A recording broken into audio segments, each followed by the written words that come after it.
আমাদের গ্রামের পরিস্থিতি খুবই খারাপ। যে যা পারবেন এই পুজোয় সাহায্য করবেন। তাহলে 60 লাখ আর 50 লাখ প্রায় 1,10,00,000 টাকা এখানে মনে করেছিলাম যে আমাদের একটা ইনভেস্টমেন্ট ছিল, সেটা গ্রামের সাধারণ লোকজনের।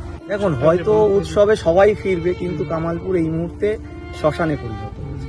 তো যে জায়গাটায় পুজো কি আমাদের তো খুব লস হয়ে গেছে, তা আমাদের ক্লাবকে আপনারা যে যা পারেন আমাদের ক্লাবকে একটু সাহায্য করলে ভালো হয়।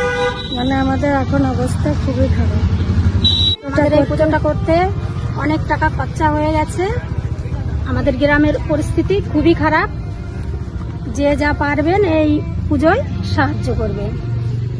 দেখতে পাচ্ছ গাইস, প্রচুর অবস্থা খুবই খারাপ, সত্যি প্রচুর টাকা তারা খরচ করে ফেলেছে। তো তোমরা যে যা পারবে এই ভিডিওটা যারা যারা দেখছো সবাই একটা করে শেয়ার করে দাও, এবং যে যা পারবে 2 টাকা 5 টাকা যাই পারো না কেন তোমরা সবাই সাহায্যের হাত বাড়িয়ে দাও, এটাই চাইবো। আর যাই হোক, দেখো গ্রামের তো এই মুহূর্তে অর্থনীতির অবস্থা সত্যিই খারাপ। আগের দিন ঘটে যাওয়ার মতো পরিস্থিতিও ছিল না, তো যার কারণে এখন একটা অর্থনৈতিক চাপ তো আছে।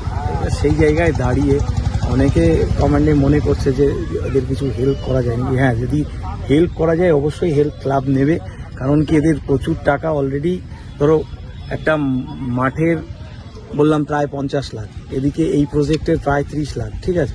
তারপরে ধরো এখনো অবধি এই প্রজেক্টে 60 লাখ, এটা এখনো অবধি ধরো যারা এই বিভিন্ন প্যান্ডেল লাইটম্যান ছিল এদেরও একটা হিউজ টাকা। এবার ধরো আমরা তো আর পারবো না যে ওদের কিছু না দিয়ে এখান থেকে বিদায় করতে, তো ওদেরও লসটাকে আমাদেরকে রিকভারি করতে হবে। এবার যদি মনে হয়, যদি যেনারা মনে করেন যে না ক্লাবের পাশে দাঁড়ানো দরকার, গ্রামবাসীর পাশে দাঁড়ানো দরকার, তাহলে ওই অ্যাকাউন্ট নম্বরটা আর ওই IFSC কোড আর আমাদের সেক্রেটারি যদি ফোনপে নম্বরটা থাকে এইটা দিয়ে দেবে। যদি যার মনে হয় যে না হেল্প করলে হবে, তো সেটা ক্লাব অবশ্যই হেল্প নেবে। এই মুহূর্তে যা পরিস্থিতি নেবে ক্লাব হেল্প নেবে। আচ্ছা, অনেক অনেক ধন্যবাদ আপনাকে। যে তা কিছু বলো। কি বলবো, এতটা খারাপ লাগছে, এতটা বেদনাদায়ক, আমার তো খুবই কষ্ট হচ্ছে। আমি একজন ইউটিউবার হয়ে বলছি যে আমি পুরো ভেঙে পড়েছি, কারণ আমি যে চ্যানেলটায় আমি ভিডিওগুলো ছাড়ি আমি এখান থেকেই বলে উঠেছি, এখান থেকে উঠলাম, আমার চ্যানেলটা গ্রোথ হলো, আর সেই পুজোটাই হচ্ছে না। আমি চাইছিলাম যে এই পুজোটা শুরু হবে, শুরু হওয়ার পরে সমস্ত কিছু তোমাদেরকে রিপ্রেজেন্ট করবো, তোমরা দেখবে, তোমরা আসবে, তোমাদের মতামত তোমরা জানাবে, এটা চেয়েছিলাম আমি। এই জায়গায় এসে যে আমি এতটা পরিমাণে ভেঙে পড়েছি, আর এখানকার মানুষের যে পরিস্থিতি এতটা পরিমাণে খারাপ, তোমরা না আসলে বুঝতে পারবে না, এইটুকুই বলবো। আর যারা যারা আসতে চাও এখানটায় অবশ্যই আসো, পুজো হচ্ছে না তাই কি, এই এত বড় প্রতিমাটা রয়েছে, এই প্রতিমাটা দেখে যাও, আশা করি তোমাদের ভালো লাগবে। আর এই যতটা পারো এই ভিডিওটা শেয়ার করে দাও, ছড়িয়ে দাও, আর জানাও সবাইকে যে এখানটায় কেন পুজোটা হলো না। এটাই তোমরা প্রশাসনের কাছে জিজ্ঞাসা করবা, প্রশ্ন তুলবা যে কেন পুজোটা বন্ধ করে দিল। এত বড় খোলা মাঠ থাকতে, বিঘে বিঘে জমি থাকতে, আমার মুখের ভাষা হারিয়ে যাচ্ছে, কি বলবো তোমাদের, মাথা কোনো কাজ করছে না। এই যে দাদা পুজোটা যে বন্ধ হয়ে গেল, প্রশাসন হতে দিল না, তাই তো? না, এখন দেখো ব্যাপারটা হচ্ছে অভিযোগ তো আমাদের থাকেই, তাই না। আমরা চেষ্টা করেছিলাম প্রথম থেকেই, প্রশাসনের বিরুদ্ধে ক্ষোভ তো আমাদের থাকবেই। কারণ দেখো, আমরা প্রথমে প্রশাসনের কাছে দরবার করেছিলাম, কিন্তু প্রশাসন আমাদের পারমিশনটা দেয়নি, যার কারণে আমরা প্রথমবার কোর্টে গেলাম পুলিশ পিকেটিং হওয়ার পরে। তো কোর্টে যাওয়ার পরে কোর্ট আবার কিন্তু প্রশাসনকে, জেলা শাসককে ডিসিশন নিতে বললো প্রথমবার। তো সেই ক্ষেত্রে কি হলো, জেলা শাসক আবার নেগেটিভ দিল, না তাদের ডিসিশনটা পুরোটা করা যাবে। সেকেন্ডবার দেখো আবার আর একজনের জজ সাহেব, তিনিও বললেন, রিকনসিডারের কথা বললেন। কিছু ক্ষেত্রে ধরুন স্ট্রাকচার থেকে দূরে রেখে যদি পুজোটা করা যায়, রাস্তাটাকে সচল রেখে যদি পুলিশ প্রশাসন করতে পারে, এই রিকনসিডারেশন করে যদি পুজোটা করা যায়, তার জন্য আবার জেলা শাসককে জজ সাহেব পাঠাবে। এবার দেখো, আমরাও তো গ্রামের সাধারণ লোকজন, এখানে কোর্ট তো আমরা এই প্রথমেই গেলাম, তাও গেলাম ভেবেছিলাম কি সবাই এর আগেও দেখলাম কয়েকটা পুজোর পারমিশন পেয়ে গেছে হাইকোর্টে গিয়ে, হয়তো আমরাও পেয়ে যাবো, আপনারাও সেই আশাই গেছিলাম। কিন্তু রাক্ষস তো আমাদের হাইকোর্টের উপরও হয়, পুজোর দোরগোড়ায় দাঁড়িয়ে পুজো তো আর হচ্ছে না। এই মুহূর্তে দেখো, যখন দেখলাম কি আমরা দুটো টাইমই সেই একই জায়গায় পাঠানো হচ্ছে, আর দেখো কোর্টের খরচা তো কম নয়, সবাই জানে যে কোর্টের অতিরিক্ত পয়সা কত করে খরচ হচ্ছিল ওটা ঠিক, ওটা অনেকটাই আনুমানিক এটা বলা যায়? ওটা 1,20,25 করে পড়ে। ওই রকম হয়ে যাচ্ছে, অনেক টাকা তাহলে বেরিয়ে গেছে, ডেটের পর ডেট যত গেছে টাকাও বেড়ে গেছে। সেটা তো একটা চাই, ঠিক আছে। এবার দেখো, আমরা তো আর যদি এখান থেকে পেয়ে যেতাম তাহলে তো যেতাম, আমরা ভেবেছিলাম 1-2 শুনানিতে হয়তো হয়ে যাবে, কিন্তু যখন দেখছি একবার এদিকে একটা ফুটবল খেলার মতো আমরা হয়ে গেছি। এদিককার জল ওদিকে, ওদিককার জল এদিকে। দেখো, গ্রামের কাছে তো অত পয়সাও নেই, হয়তো মানসিকতায় জেদ ছিল তাই ঠাকুর তৈরি হয়েছে।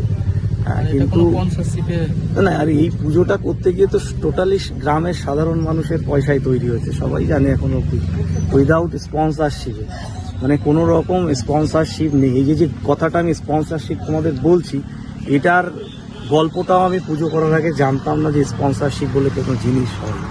তো যখন জানতে পারলাম, সেটা হচ্ছে এই পুজোটা যখন আমি স্টার্ট করলাম, তারপর থেকে মোটামুটি কয়েকজনা স্পন্সরশিপ আমাদের সাথে যোগাযোগ করলো। তো কেউ বললো, দাদা অমুক 10 লাখ চাইছে, আপনারটা কত হবে, হয়তো মানে তখন আমারই নিজেরই একটা মানে অ্যাডভার্টাইজমেন্টের জন্য এরকম 5-7 জন আমাকে ফোন করেছিল অলরেডি। আমি চিন্তা করলাম যে তাহলে এই পুজোর ক্ষেত্রে যে এই যে কি সিস্টেমে পুজো হচ্ছে, আমরা তো গ্রামে সবাই জানি পকেটের পাড়াতে চাঁদা তুলে পুজো করি।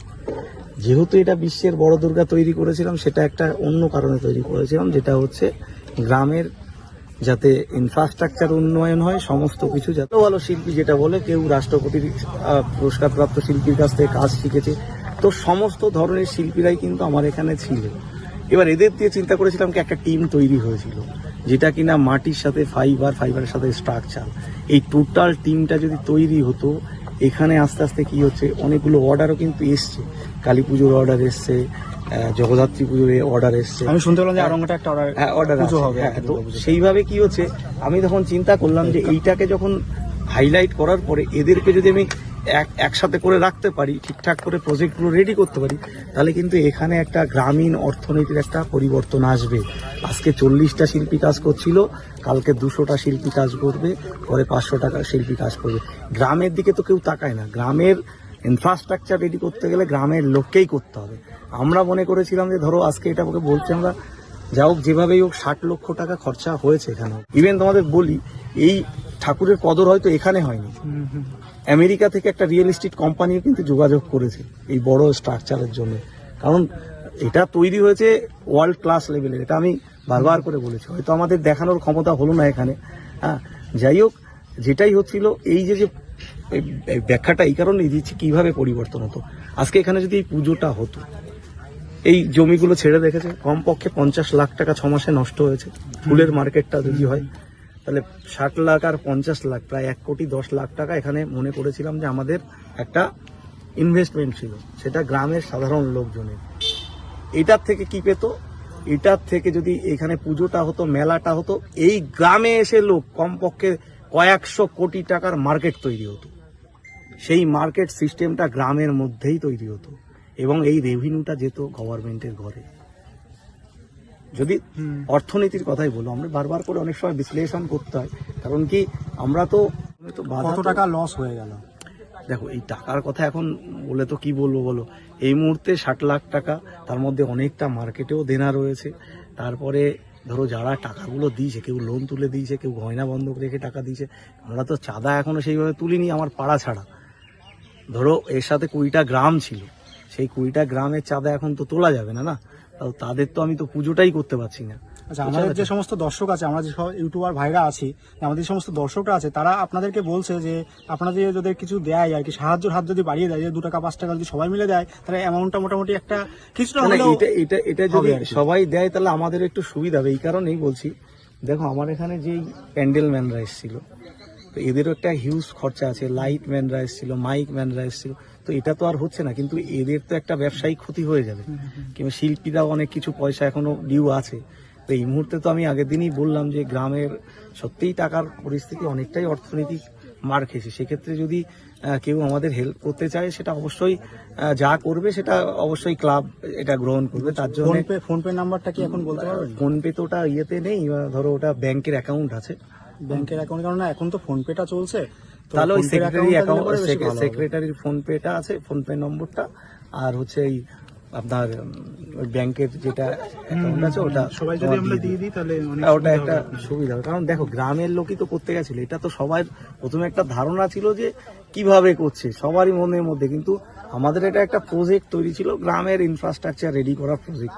এটা অন্য কোনো ভাবে অন্য কোনো পলিটিসাইজ না, কোনো কিছু না, টোটালি একমাত্র প্রজেক্ট ছিল যেটা গ্রামীণ একটা চিন্তা ভাবনা ছিল, এটা এটাই, অন্য কোনো ইন্টেন্সিভ এগুলো আমাদের মাননীয় যে বলছেন যে উৎসবে ফিরুক সবাই, উৎসব সবার, কিন্তু এই যে দেখুন উৎসবটা হয়তো যে বন্ধ হয়ে উৎসবে সবাই ফিরবে, কিন্তু কামালপুর এই মুহূর্তে শ্মশানে পরিণত হয়েছে।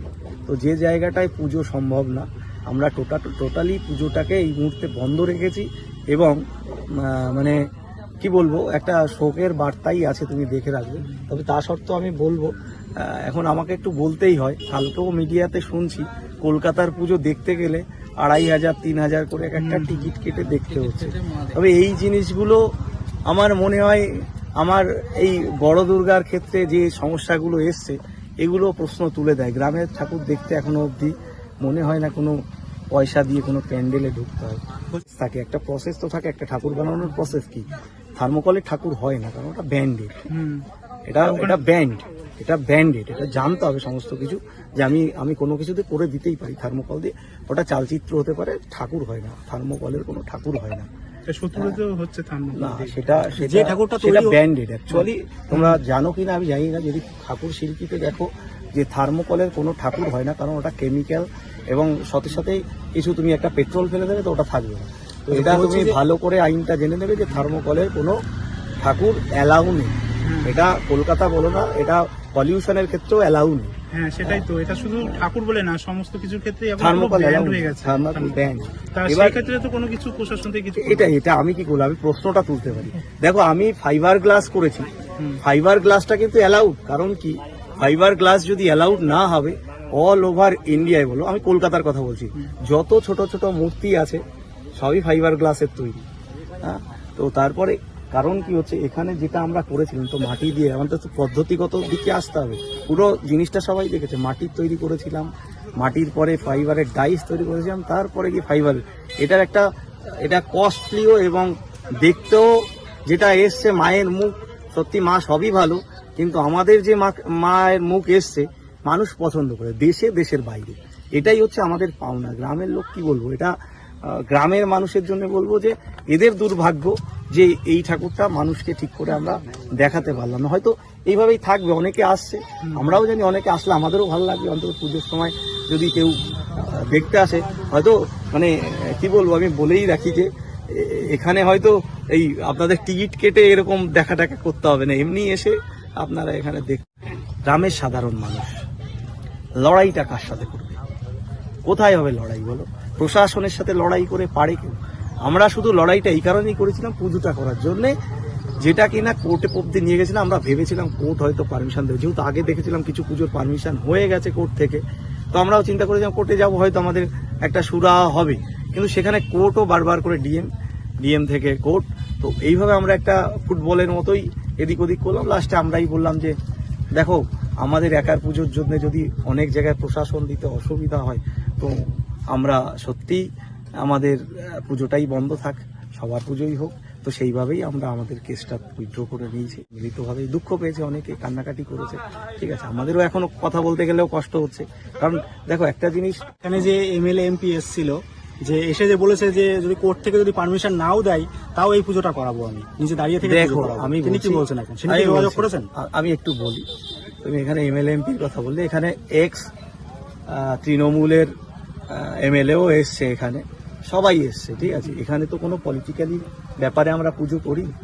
দেখো সবাই বলবে, কিন্তু আইনের ঊর্ধ্বে তো আমরা কেউ নই।